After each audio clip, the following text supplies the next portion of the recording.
Hello everyone, welcome back to our channel.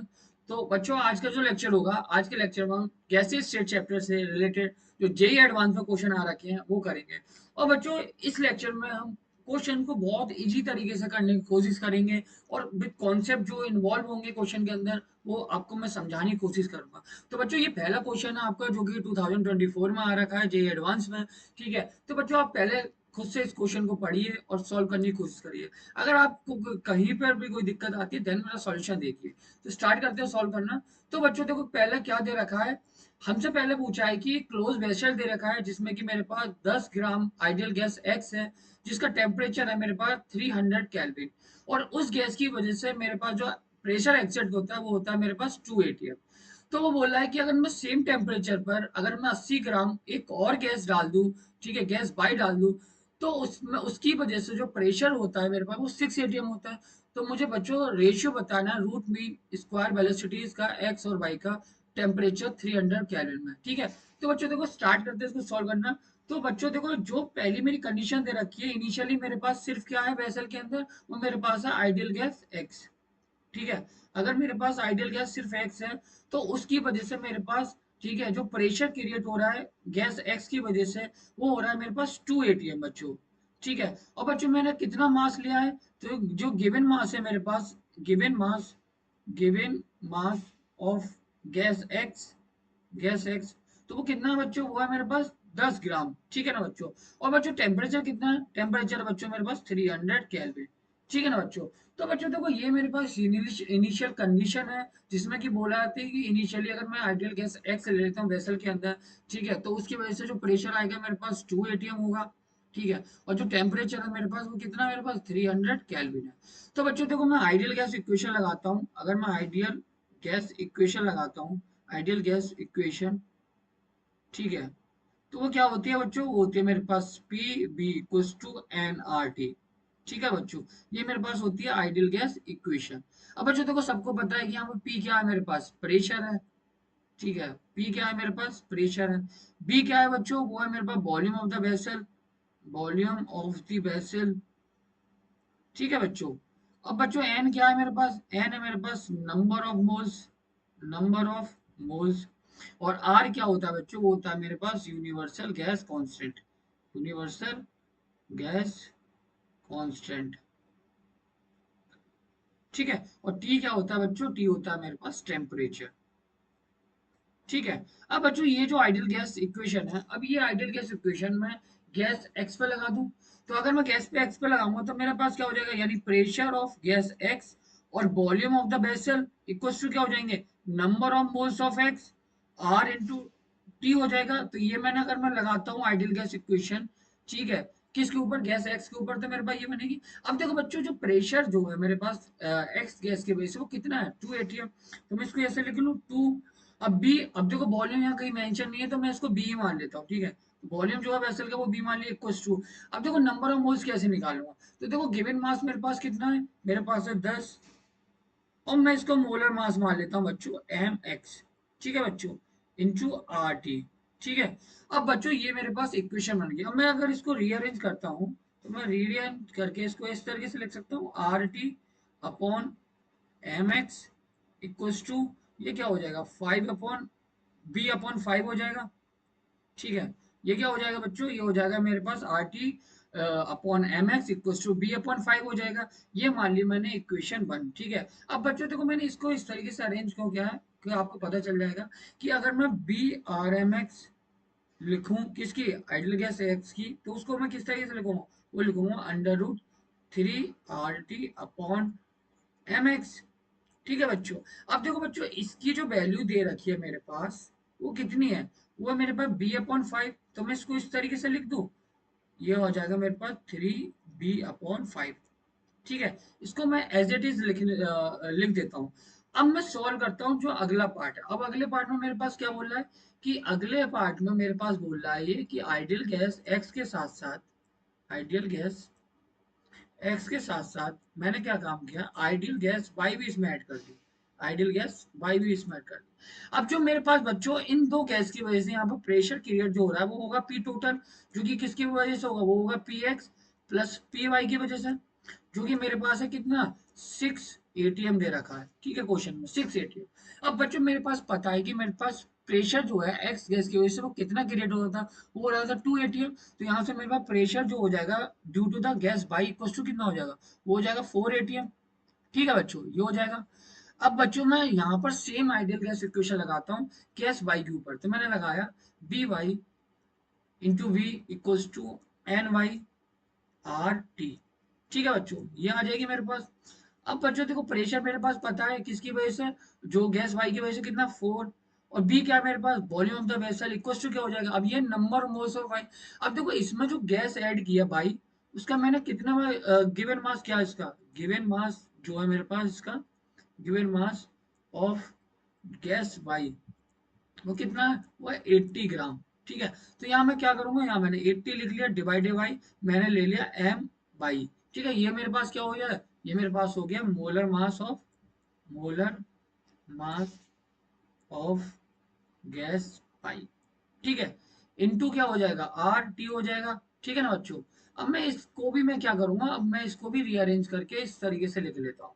इसको मैंने कैसे लिख लूंगा, 4b divided by 80 equal to क्या हो जाएगा, R T divided by m y. ठीक है, अब मैं इसको इस तरीके से लिख सकता हूँ, मेरे पास इस तरीके से आ जाएगा, यानी कि b upon 20 equals to R T upon m y.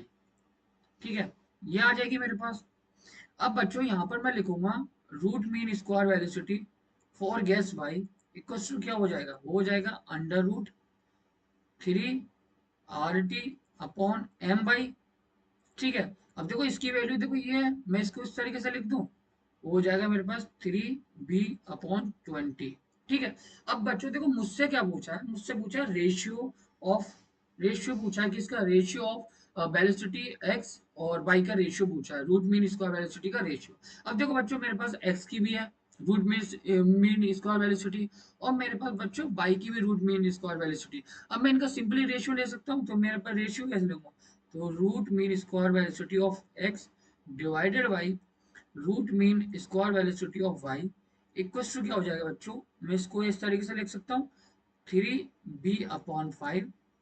ठीक है, इनटू इस तरीके से लिख सकता हूँ 3v/20। ठीक है ना बच्चों। तो यहाँ से देखो 3v से 3v कैंसिल आउट हो गया, 5 से 24 टाइम्स आएगा, तो ये हो जाएगा अंडर रूट 4। ठीक, अब मैं इसको इस तरीके से लिख सकता हूँ बच्चों 2:1। ठीक है बच्चों, तो बच्चों मेरे पास का आंसर क्या आ गया, मेरे पास आंसर आ गया इसका 2:1। ठीक है, तो बच्चों इस क्वेश्चन का जो आंसर हो जाएगा वो हो जाएगा 2:1, यानी कि हमसे जो क्वेश्चन पूछा था कि इसका आंसर क्या होगा, वो हो जाएगा मेरे पास 2:1। आई होप बच्चों आपको ये क्वेश्चन अच्छे से समझ में आया होगा, और इसके पीछे जो कॉन्सेप्ट थे आपको वो भी अच्छे से समझ में आया होगा। तो अपना नेक्स्ट क्वेश्चन करते हैं। तो बच्चों देखो इस क्वेश्चन में क्या है, इस क्वेश्चन में बोला है कि गैस का कंप्रेसिबल फैक्टर दे रखा है जो कि है 0.5, और बोल रखा है कि उसका जो मोलर वॉल्यूम है वो है 0.4 डेसीमीटर।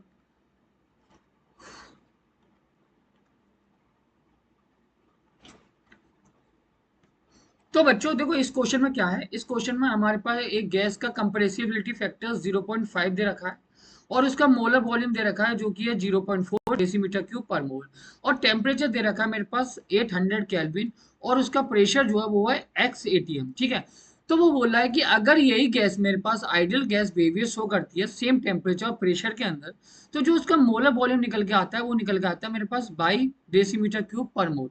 तो मुझे रेशियो बताना है एक्स अपॉन बाई का रेशियो बताना। तो बच्चों क्वेश्चन में मेरे पास कंप्रेसिबिलिटी फैक्टर दे रखा है, कंप्रेसिबिलिटी कंप्रेसिबिलिटी फैक्टर दे रखा है। ठीक है, जो कि है मेरे पास कितना 0.5, और क्या दे रखा है मेरे पास, वो दे रखा है मेरे पास कौन सा वॉल्यूम दे रखा है मेरे पास, मोलर वॉल्यूम दे रखा है। ठीक है, मोलर वॉल्यूम दे रखा है। ठीक है, मोलर वॉल्यूम का मतलब क्या है, B/N दे रखा है मेरे पास। ठीक है, इक्वल टू कितना है 0.4 डेसीमीटर क्यूब पर मोल। ठीक है ना बच्चों, ये है। अब बच्चों यहाँ पर मुझे पता है कि कंप्रेसिबिलिटी फैक्टर का जो फॉर्मूला होता है वो क्या होता है मेरे पास, कंप्रेसिबिलिटी फैक्टर का जो फॉर्मूला, जो कि जेड से एब्रिविएट करता हूँ इसको, कुछ क्या होता है मेरे पास, वो होता है पीवी डिवाइडेड बाई एनआरटी। ठीक है बच्चों, ये होता है। अब देखो बच्चों ये इक्वल टू कितना दे रखा है मेरे पास, 0.5 दे रखा है। अब देखो मेरे पास यहाँ पर बॉल यानी प्रेशर कितना है एक्स, तो मैं एक्स रख दूंगा पी की जगह। बी मेरे पास, अब देखो बच्चों बी अपॉन एन मेरे पास दे रखा है जो कि कितना 0.4, तो मैं मल्टीप्लाई कर दूंगा इंटू 0.4 डिवाइडेड बाई आर की वैल्यू कितनी है बच्चों, आर की वैल्यू मेरे पास 8 इंटू 10⁻⁻2 इंटू क्या है, टेम्परेचर कितना दे रखा है बच्चों, वो दे रखा है 800। ठीक है, इक्वल टू कितना आ जाएगा 0.5।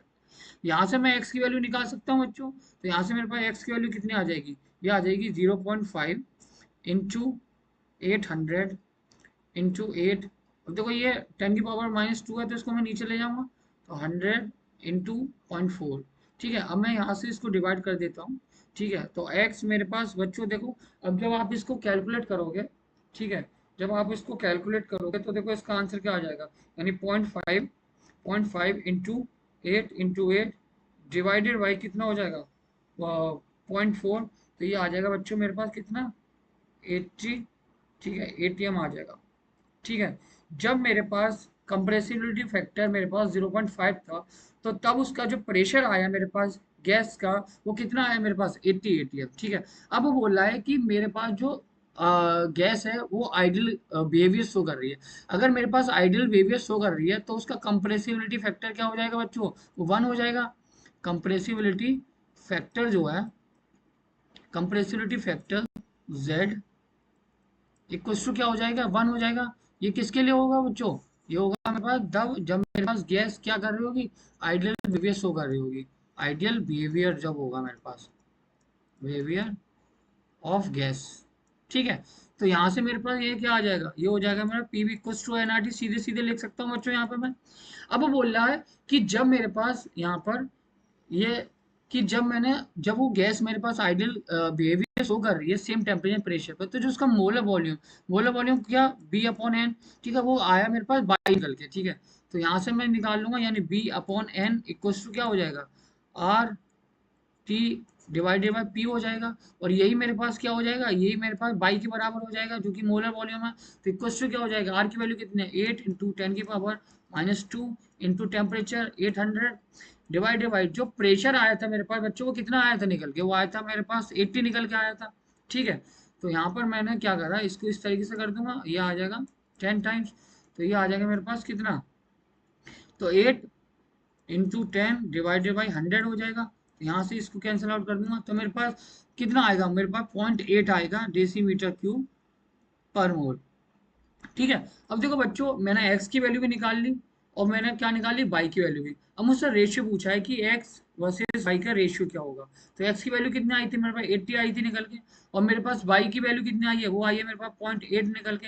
इसको मैं इस तरीके से लिख दूं, तो मेरे पास इसका आंसर क्या हो जाएगा, मेरे पास आंसर हो जाएगा 100। तो जो मेरे पास रेशियो पूछा था कि x वर्सेस y का, x अपॉन y रेशियो कितना होगा, तो वो होगा मेरे पास बच्चों 100। तो 100 इसका राइट आंसर हो जाएगा। तो आई होप बच्चों आपको ये क्वेश्चन भी समझ में आया होगा, जो कि जेई एडवांस 2023 में आया था। तो बच्चों अपना नेक्स्ट क्वेश्चन करते हैं। तो बच्चों देखो इस क्वेश्चन में क्या है, इस क्वेश्चन में बोला है कि अगर मैं वंडरवॉल गैस का एक मोल ले लेता हूँ जिसमें कि B इक्वल्स टू 0 है और टेम्परेचर 300 केल्विन दे रखा है, तो बोला है कि अगर मैं PV वर्सेस 1/B का ग्राफ प्लॉट करता हूँ तो मुझे बतानी है कि मेरे पास वंडरवॉल कांस्टेंट A की वैल्यू क्या होगी।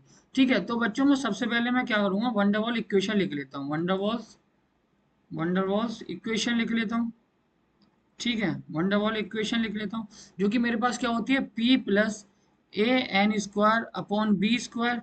ठीक है, multiply by B minus N V equals to क्या हो जाएगा मेरे पास, वो हो जाता है एन आर टी। ठीक है बच्चों, अब बच्चों देखो क्वेश्चन में मेरे पास एन इक्वल्स टू 1 दे रखा है और मेरे पास बी की वैल्यू दे रखी है 0। ठीक है, और यहाँ पर मेरे पास बच्चों ए एंड बी क्या है मेरे पास, ये मेरे पास van der Waals constant, van der Waals van der Waals constant. ठीक है, और मेरे पास b की वैल्यू 0 दे रखी है, तो मैं अगर वैल्यू पुट करूंगा इसकी इक्वेशन के अंदर तो मेरे पास इक्वेशन क्या बनेगी, वो बनेगी मेरे पास p plus a upon B square. ठीक है, multiply by v equal to क्या हो जाएगा आर टी हो जाएगा बच्चों। ठीक है, सिंपलीफाई करके ये वाली इक्वेशन बन जाएगी अगर मैं वैल्यू पुट करता हूँ। अब देखो इस b की मैं मल्टीप्लाई कर दूंगा इसके अंदर, तो मेरे पास क्या हो जाएगा पी वी इक्वल टू क्या हो जाएगा ए अपॉन वी। ठीक है, इक्वल टू क्या हो जाएगा आर टी हो जाएगा। अगर बच्चों में इसको इधर लेके जाता हूँ तो पी वी इक्वल टू क्या हो जाएगा, वो हो जाएगा minus a upon v plus क्या हो जाएगा आर टी। अब बच्चों अगर मैं इसको कंपेयर करता हूँ देता हूँ, यानी P V equals to minus a into 1/v equals to क्या, सॉरी यहाँ पर आ जाएगा प्लस आर टी। इसको ऐसे लिख सकता हूँ। अगर मैं इसको इस तरीके से कंपेयर करूँ Y equals to M X plus C, ठीक है, यहाँ पर ये क्या हो जाएगा मेरे पास, ये हो जाएगा मेरे पास वाई। बच्चों ये क्या हो जाएगा मेरे पास, ये हो जाएगा मेरे पास एम, ठीक है, यहाँ एम हो जाएगा। अब बच्चों यहाँ से मैं स्लोप निकाल सकता हूँ एम, ठीक है, यहाँ से निकालूंगा 2 पॉइंट इंटरसेप्ट फॉर्म से। तो देखो बच्चों वो क्या होता है, वो होता है y2 minus y1 divided y क्या होगा x2 minus x1 equals to. अब देखो बच्चों यहाँ से y2 y1 x2 x1 की वैल्यू कैसे निकालूंगा। तो बच्चों देखो इसको मान लेता हूँ मैं x1, तो इसके करस्पॉन्डिंग जो वैल्यू हो जाएगी वो हो जाएगी y1। और यहाँ इसको मान लेता हूँ मैं x2 और इसके करस्पॉन्डिंग वैल्यू हो जाएगी मेरे पास y2, ठीक है। तो देखो बच्चों y2 की वैल्यू कितनी है, y2 की वैल्यू है 20.1 माइनस का y1 कितना है मेरे पास 21.6, ठीक है, डिवाइडेड बाई कितना हो जाएगा, वो हो जाएगा 3 - 2, ठीक है ना बच्चों। तो इक्वल्स टू कितना आ जाएगा बच्चों, ये हो जाएगा माइनस का 1.5 आ जाएगा, ठीक है। अब देखो ये आ गया मेरे पास माइनस का 1.5। अब देखो ये हो गया मेरे पास, अब m जो आया वो आया मेरे पास माइनस का 1.5। अब जब मैं इसको कंपेयर करता हूँ ये किसके बराबर हो जाएगा, ये होगा माइनस ए के बराबर। तो देखो माइनस से माइनस कैंसिल आउट हो जाएगा, तो ए की वैल्यू कितनी आ जाएगी बच्चों, वो हो जाएगी 1.5, ठीक है ना बच्चों। तो देखो इसमें मुझसे पूछी थी वंडरवॉल कांस्टेंट ए की वैल्यू क्या होगी, तो वो आ जाएगी मेरे पास 1.5। तो इसमें ए की वैल्यू कितनी आ जाएगी, वो हो जाएगी 1.5, ठीक है ना बच्चों। तो 1.5 is the right answer of this question. तो बच्चों देखो जो मोस्ट इंपोर्टेंट क्वेश्चन बन सकते थे इस चैप्टर से रिलेटेड, जो कि जेई एडवांस में आ सकते हैं या पूछे गए हैं, ठीक है, या इससे रिलेटेड क्वेश्चंस आ सकते हैं आपकी जेई एडवांस में, तो वो मैंने सारे करा दिए और उनके पीछे जो कॉन्सेप्ट था वो भी मैंने आपको बता दिया। तो अगर आपको किसी भी क्वेश्चन में दिक्कत आती है और आप अपना सजेशन भी दे सकते हैं कि हम अपना अगला लेक्चर किस चैप्टर पे बनाएं, कि हम कौन से जेई एडवांस के क्वेश्चन किस चैप्टर के क्वेश्चन कराएं आपको, ठीक है, ताकि आपको हेल्प मिल सके हमारे चैनल के थ्रू। तो बच्चों आप अपनी तैयारी अच्छे से करते रहिए। All the very best.